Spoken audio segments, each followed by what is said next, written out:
Good morning students. बेटा last class की बात करें तो बेटा हमारा मैक्सिमा मिनिमा कंप्लीट हो चुका था। ठीक है, आज हम स्टार्ट करते हैं अगला टॉपिक अपना एओडी का मीन वैल्यू थ्योरम। छोटा टॉपिक है, 23 पेज का है। ठीक है बेटा, देखिए मीन वैल्यू थ्योरम की बात करें तो बेटा हमारे पास 4 तरह की मीन वैल्यू थ्योरम होती है। एक intermediate value theorem, Rolle's theorem, Lagrange mean value theorem और बेटा काउची मीन वैल्यू थ्योरम। ठीक है बेटा, काउची मीन वैल्यू थ्योरम हमारे सिलेबस में नहीं है, आउट ऑफ सिलेबस है। सर फिर क्यों पढ़ा रहे हैं बेटा? पढ़ाने का रीजन ये है कि कई बार क्वेश्चन हमारे जो होते हैं वो सेम क्वेश्चन अगर आप बाकी थ्योरम से करोगे तो एक से 2 पेज का जाता है। ठीक है, और उसी क्वेश्चन को अगर आप मीन वैल्यू जो काउची से करोगे बेटा तो वो 4 से 5 लाइन में बन जाता है। ठीक है ना, क्लियर हुआ नहीं हुआ? तो बेटा जेई वाला तो आंसर पूछता है कि भैया हमारे पास आंसर आना चाहिए, चाहे रोज से आए, चाहे काउची से आए, चाहे एलएमवीटी से आए, चाहे आमवीटी से आए, उसको कोई टेंशन नहीं है। ठीक है, तो हम सिर्फ एक दो क्वेश्चन करेंगे ओनली काउची पे। ठीक है, बाकी बेटा मोस्टली हमारे 3 रहेंगे, इंटरमीडिएट, रोज और लैग्रांज। ठीक है ना, स्टार्टिंग बेटा हम रोज से करेंगे। बेटा इंटरमीडिएट एक्चुअल में मुझे आपको कंटिन्यू लिमिट में एन के अंदर पढ़ाना था, बट उस टाइम पे मैंने इधर के लिए छोड़ दिया था। ठीक है, कि एक साथ सारी थ्योरम्स एक साथ हो जाएंगी। ठीक है ना, तो अभी मेरे पास उसका पीडीएफ अवेलेबल नहीं है, तो ठीक है तो इसलिए इसको थोड़ा सा हम अभी पेंडिंग में डालेंगे। आगे जैसे ही मुझे पास वो अवेलेबल होता है मैं आपको इसको करा दूंगा। ठीक है ना, चलिए अभी हम आते हैं रोज थ्योरम पे। ठीक है, आई बेटा बहुत छोटा टॉपिक है, मैक्स टू मैक्स आध घंटे का है ज़्यादा से ज़्यादा। ठीक है ना, हाँ तो किसी भी दिन जिस समय जैसे ही मुझे अवेलेबल होता है मेरा, मैं क्या अभी बाहर हूँ तो पीडीएफ अवेलेबल नहीं है मेरे पास उसका। ठीक है, तो मैं आपको ये कंप्लीट करा दूंगा। ठीक है ना, चलिए बेटा टॉपिक पे आते हैं। सबसे पहले बेटा रोज थ्योरम। बेटा रोज थ्योरम को अप्लाई करने के लिए बेटा मेरे पास 3 कंडीशंस होती हैं। If function y is equal to fx in a to b satisfy 3 condition, then we can apply Rolle's theorem. ठीक है ना, कंडीशन कौन कौन सी है बेटा? पहली कंडीशन है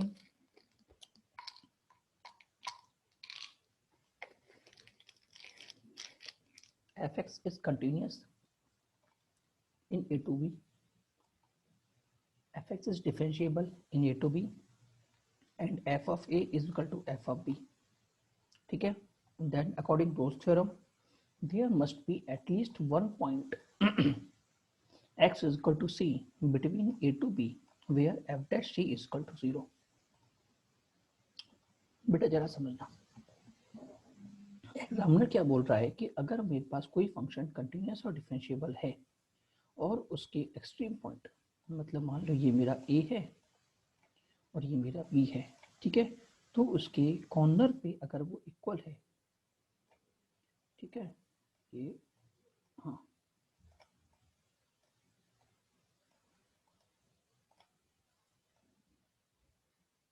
ठीक है ना, हाँ जी,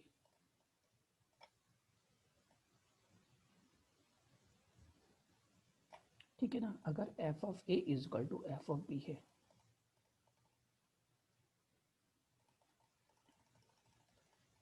ठीक है, ये मेरा f ऑफ a हो गया ये मेरा f ऑफ b हो गया। तो एग्जामिनर बोल रहा है कि इसके बीच में कभी ना कभी एक पॉइंट ऐसा आएगा ही आएगा जब जहाँ पे एफ डैश मेरा 0 होगा। एफ डैश का मतलब बेटा इसके कर्व पे पड़ने वाली टेंजेंट का स्लोप क्या होगा? 0 होगा।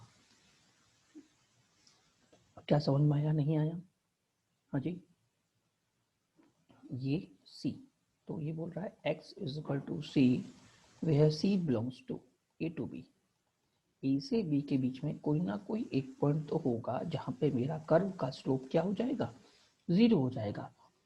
बेटा रीजन क्या देखिए, कि मान लो अगर फंक्शन की इनिशियल और फाइनल वैल्यू बराबर है, इसका मतलब कर्व ने अपना नेचर चेंज किया है, इंक्रीजिंग से डिक्रीजिंग हुआ है, या फिर मैं बोलूँ इस तरह से ही बोल सकता हूँ, कोई दिक्कत हो रही है? और हमारा ऐसे भी तो हो सकता है। अब देखो ये ए और ये बी दोनों बराबर है, ठीक है, या डिक्रीजिंग से इंक्रीजिंग गया है। ठीक है, तो बेटा इधर मेरा स्लोप देखो दिख रहा है, स्लोप ये होता है, ये एंगल थीटा 90 से छोटा, ये थीटा मेरा 90 से बड़ा, तो बेटा इधर स्लोप पॉजिटिव, इधर स्लोप नेगेटिव। तो बेटा अगर मैं कभी भी पॉजिटिव से नेगेटिव जाता हूँ तो कभी ना कभी एक जगह बेटा मेरा स्लोप 0 आएगा ही आएगा।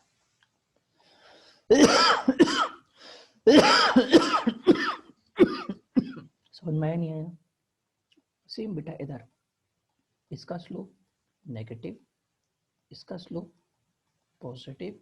तो अगर मैं नेगेटिव से पॉजिटिव में जाऊंगा तो कभी ना कभी एक पॉइंट तो आएगा जहां मैं 0 से होके निकलूंगा। क्लियर हुआ नहीं हुआ? तो वही एग्जामिनर बोल रहा है कि अगर F of A is equal to F of B है, ठीक है, तो ए और बी के बीच में कोई ना कोई एक पॉइंट मुझे ऐसा मिलेगा जिसके लिए एफ डैश का स्लोप क्या होगा, 0 होगा। ठीक है ना? अब उन्होंने बेटा दो कंडीशंस बोली है, फंक्शन मेरा कंटिन्यूस और डिफरेंशिएबल होना चाहिए था। बेटा कंटिन्यूस क्यों? क्योंकि बेटा मान लो अगर मैं इस तरह का ग्राफ बनाता हूँ, अब देखो अब मेरा एफ ऑफ बी बराबर तो है बट स्लोप मेरा एफ डैश 0 नहीं है, क्योंकि देखो पहले नेगेटिव था पहले पॉजिटिव था फिर नेगेटिव हुआ है, बट बेटा सीक्वेंस में नहीं हुआ, शार्प पॉजिटिव से एकदम शार्प नेगेटिव हुआ है, मेरे पास शार्प बन गया। Function is not differentiable, function is not differentiable. तो बेटा इसमें एप्लीकेबल नहीं होगा। और कंटिन्यूस नहीं होने का मतलब क्या है बेटा कि भैया भाई मैंने फंक्शन बोला कुछ इस तरह से,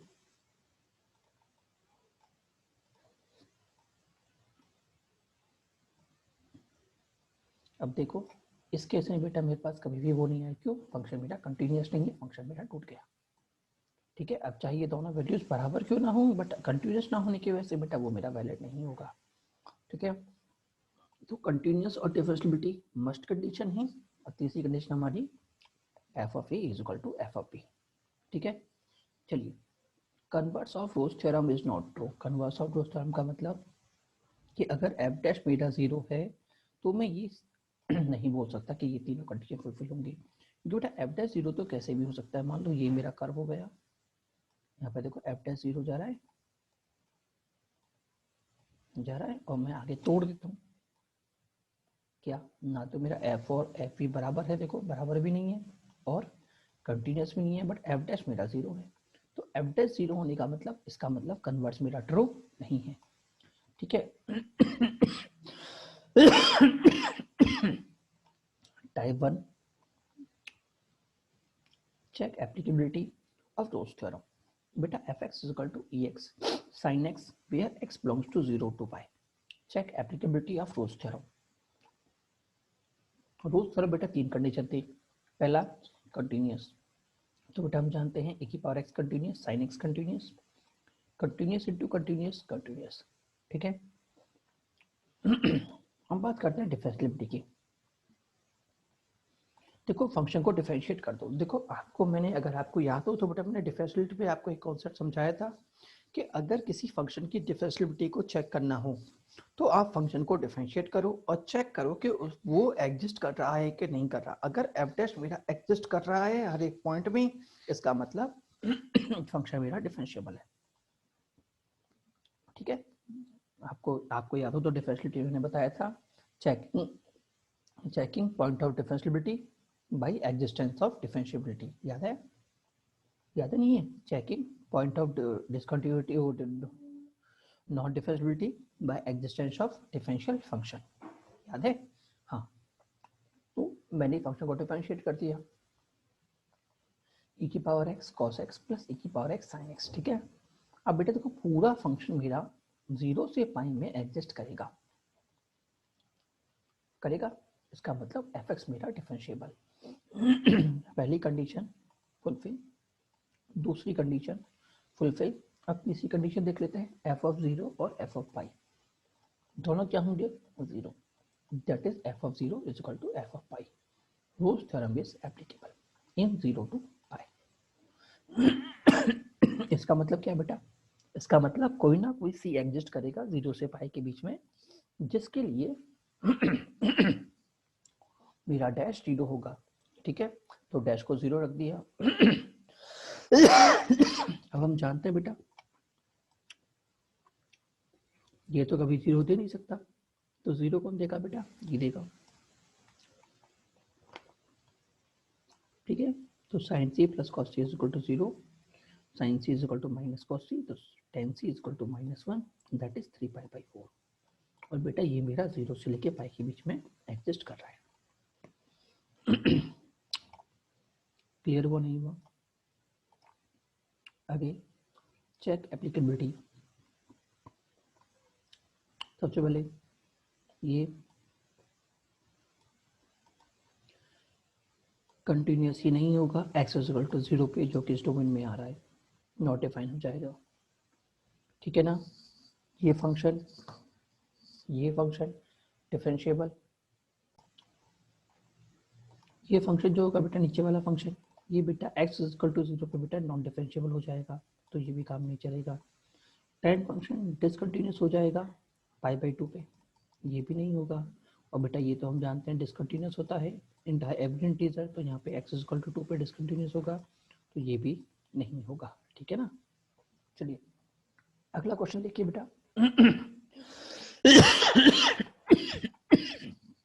अगला क्वेश्चन क्या बोल रहा है बेटा?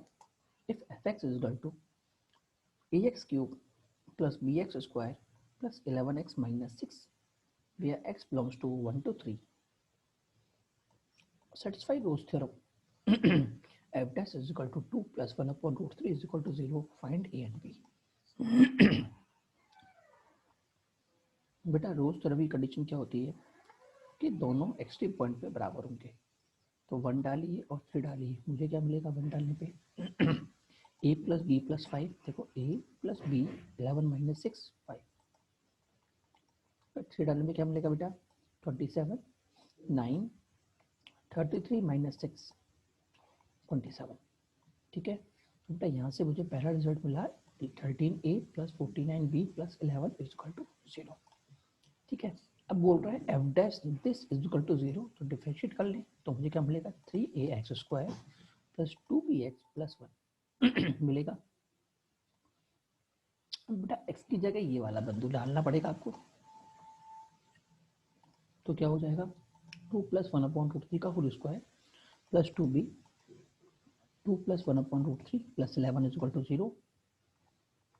ओपन कर दिया, 2 स्क्वायर कितना होता है? 4, 4 इंटू 3 12, ये कितना हो जाएगा? 3 1 upon 3 3a into 1 upon 3 a, अगला 2 into 2 into 1 upon 3 that is 4 upon root 3 into 3a, इधर 4b ये 2b अपॉन रूट 3 और लास्ट में बेटा 11 इज इक्वल टू 0।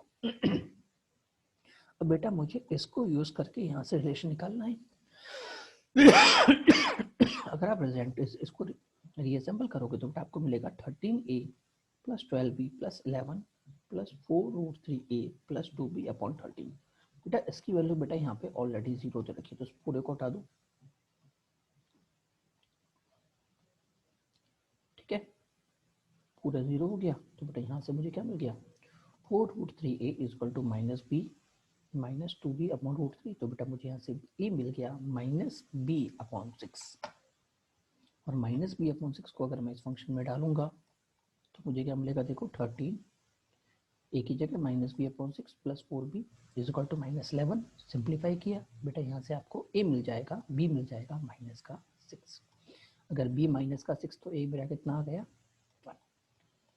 क्या आपको समझ में आया? नहीं आया? हमने क्या किया?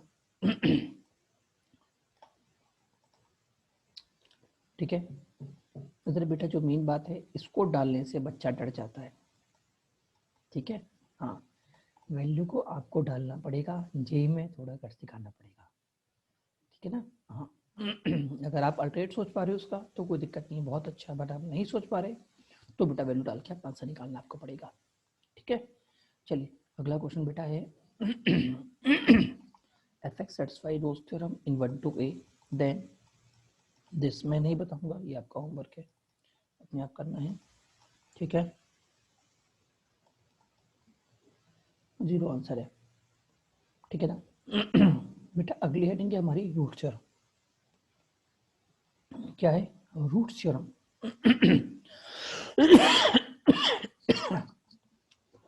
बेटा रूट थ्योरम को समझिए। बेटा पहली बात तो रूट थ्योरम की अगर मैं बात करूं तो बेटा रूट थ्योरम का ही एक मॉडिफाई वर्जन है। ठीक है, पहले पढ़ते हैं होता क्या है। Roots are value of X for which F X is zero, for which F X is zero. ठीक है।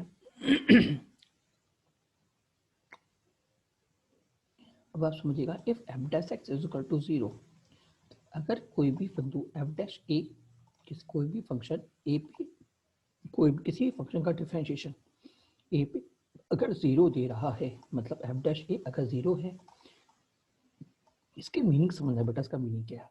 पहली बात तो x is equal to A is root of F dash X, ध्यान रखिएगा, क्योंकि हम जानते हैं कि x की वो वैल्यू जिसके लिए एफ एक्स मेरा जीरो है वो इसका रूट है।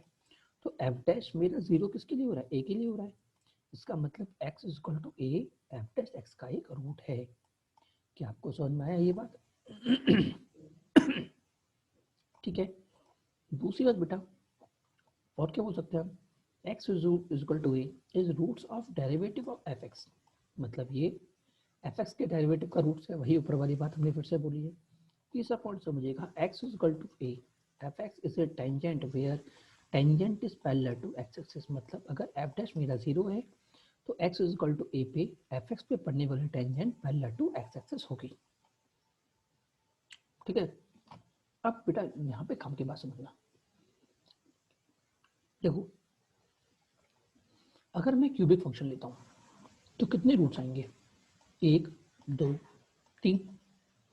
तो बेटा अगर मेरे एफ एक्स के 3 रूट्स हैं तो आपको पता है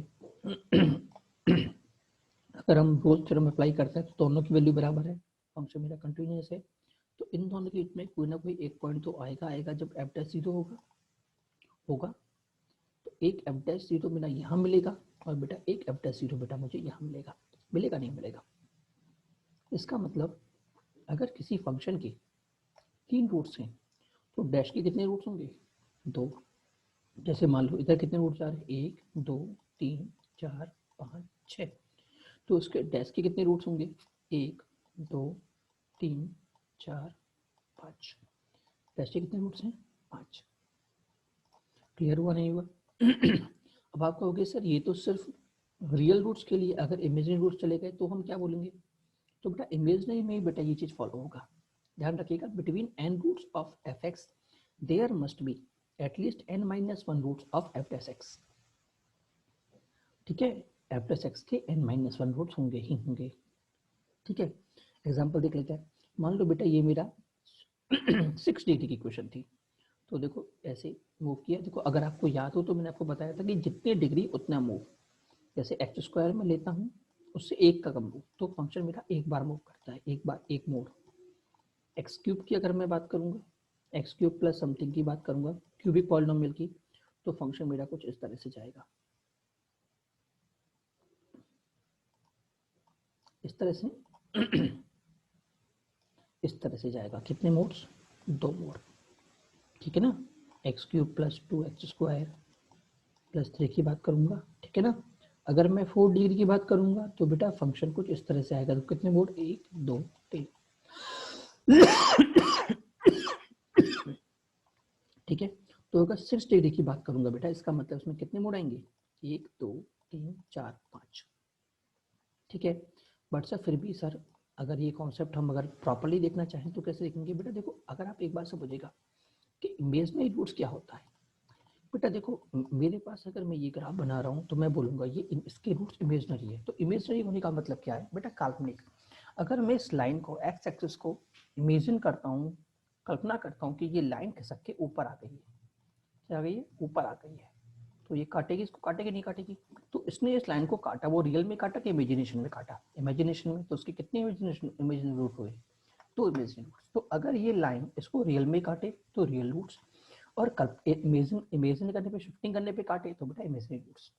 ठीक है, तो बेटा अगर मैं इसको ऊपर लाइन को शिफ्ट करता हूँ तो कितनी जगह काट रही है, 1 2 3 4 5 6, 6 जगह काट रही है, रियल में 2 जगह काट रही है, तो 2 तो रियल रूट, और 6 में से 2 रियल हट गए तो बच्चे कितने, 4, 4 इमेजिनरी रूट्स।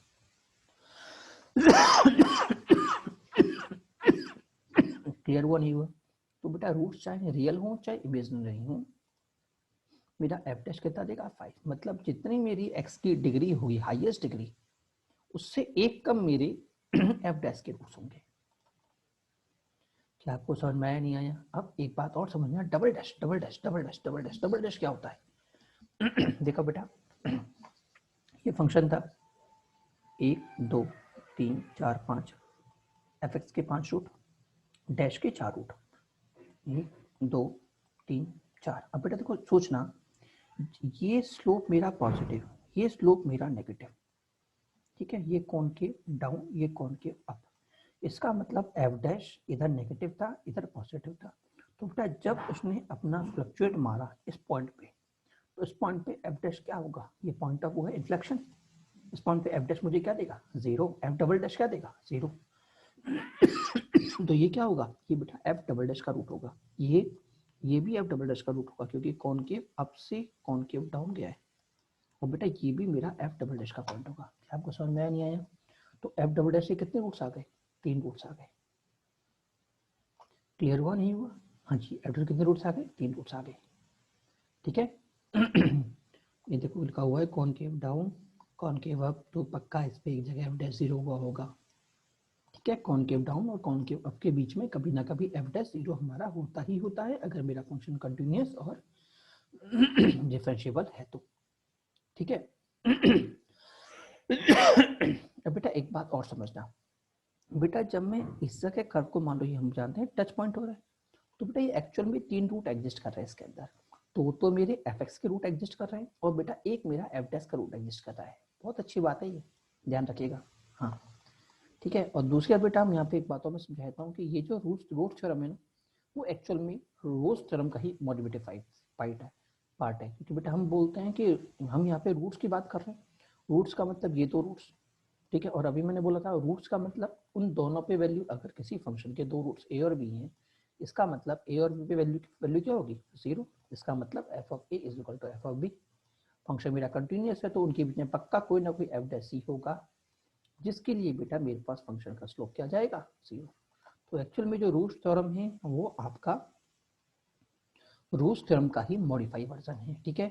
बट सर फिर हमने अलग से इसको नाम क्यों दिया? बेटा अलग से नाम देने का रीजन ये है कि हमारे पास जेई के अंदर क्वाड्रेटिक के क्वेश्चन, हायर पावर के, हायर पॉलिनोमियल के क्वेश्चंस आते हैं, जहाँ पे हम रूट्स के बारे में बात करते हैं।